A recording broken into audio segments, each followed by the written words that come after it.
Hi, my name is Marcial Elías. I am Master's Alumni of the Master of Customer Experience and Innovation.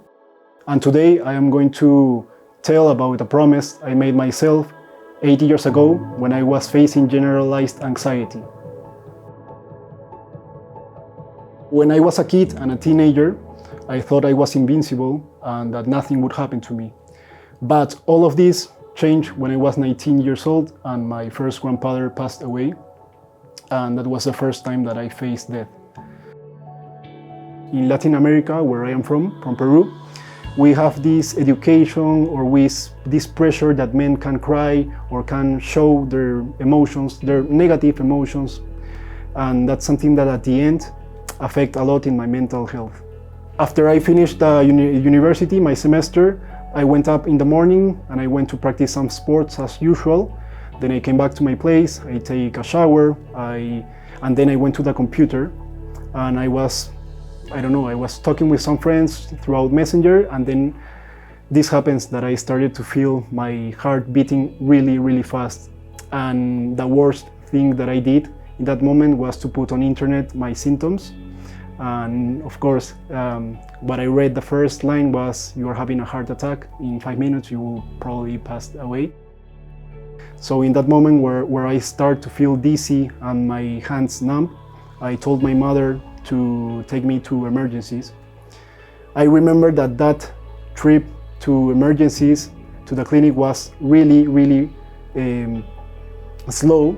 And I remember to look at me into the mirror and I couldn't recognize myself. When I arrived to the emergencies, I remember to look at the people and they were totally chill. And in my mind, I was asking myself, like, why is this happening to me? The nurses and the people, the staff of the clinic, take me all the tests necessary.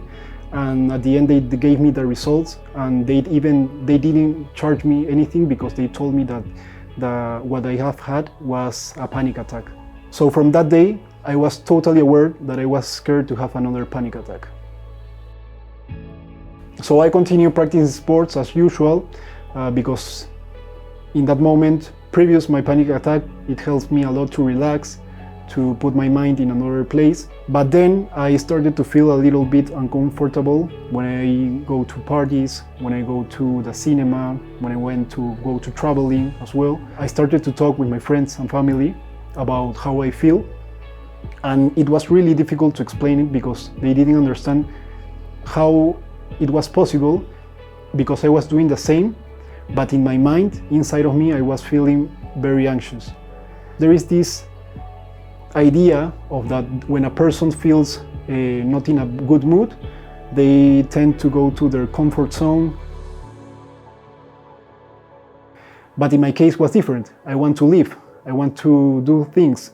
But the problem was that while I was doing those things, I was with my mind going really fast with my thoughts and with this idea of having another panic attack.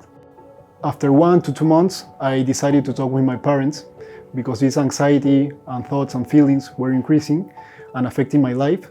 So I decided to ask for professional help with my psychologist.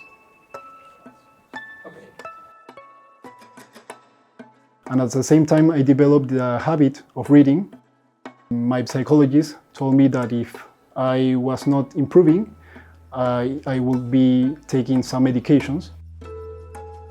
I read this book of mental health, of positive attitude from Napoleon Hill, and this guy talked a lot of visualization. So I remember I went to my mom and make this promise that one day I will be talking about this to help other people, and now I'm here doing it. In the end, I didn't take the medications. What I take was the decision to recognize and face and assume this challenge, to be more aware of what was happening to myself, taking cold showers and mindfulness to be present in the moment. And now I can say I'm a more emotional person, and it's fundamental to express yourself. At the end, we are human beings and not machines. Sometimes I didn't understand why this was happening to me, but I tried to look at the bright side and I start to work on my strengths or develop new ones. Today, I accept my anxiety and I know that it's part of me. During these years, I have learned a lot. I think that from the worst moments comes the best ones. And remember to express yourself and that it's okay to not be okay.